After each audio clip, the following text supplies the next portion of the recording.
Alright, so let me talk about a couple of things that I like about my boat to answer some questions about type of boat you should buy and or how to accessorize it. So I thought I'd just kind of walk through my boat real quick. This is a Dagger Blackwater 10.5. It's a wreck boat, but it's kind of a combination between a wreck boat and a whitewater boat. Let me explain kind of why that is. If you get down here and look from the back of the boat, you can see that the boat has more of a natural bend or arch to the keel of it. That's going to help the boat turn a lot easier, but it's not going to make the boat want to go straight. Traditional wreck boats are a lot flatter across right here, maybe a little wider. They've got some hard keel lines in the front and in the back here, and maybe they've got some channel lines in here too that keeps those boats want to go straight. If you're a lake guy, that's a great boat, but there's some reasons I like it that way. So here's the bad part about having a boat like this. It doesn't have great initial stability. A beginning boater is going to get in this boat and it's going to feel a little tippy side to side in those first couple inches for him. Or a traditional wreck boat that's a little wider and flatter, you're going to feel more confident and less tippy in it. This boat has real good secondary stability. When you lean on it, you get about 5 or 10 degrees, it wants to catch real nicely.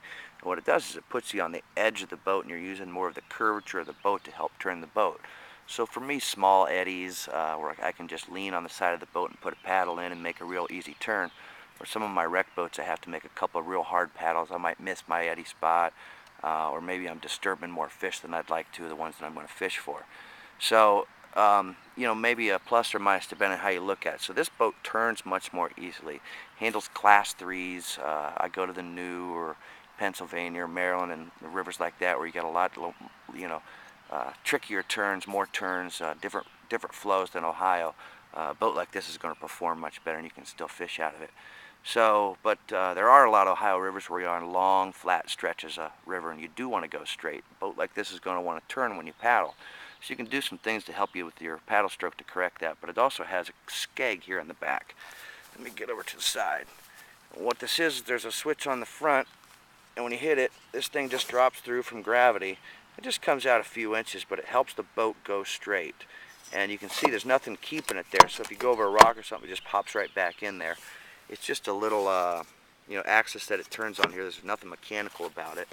I put a couple of pieces of Velcro in there along the side so it doesn't make noise when it goes back and forth like that there in the slot. But real simple design. This thing's 15 plus years old and it hasn't broke, it hasn't needed replaced or anything like that. The boat's also made out of a nice hard piece of I don't know how closely I can get to see that, but if you see, it's a little more grainy than some of the shinier boats, and it's just I think a different composite. You can see I got a lot of scratches and stuff on the bottom of my boat. I'm not real careful with it, and that's 15 plus years, and there's no sign of it leaking or anything anywhere. So interesting design to this boat. If maybe for a first timer this isn't your thing, but maybe for guys that have been fishing a little while longer and know that they want a boat that turns a little more easily and can still handle some nice flat straight water, this is a good boat for it. The other thing that I would mention is a lot of boats, if you're fishing rivers that have a lot of ledges or shelves on it where the rocks go all the way across the river, in low water you're going to be scraping against those, and boats are naturally designed to give a little bit so you can work your way over those. But a lot of hard wreck boats will have a real hard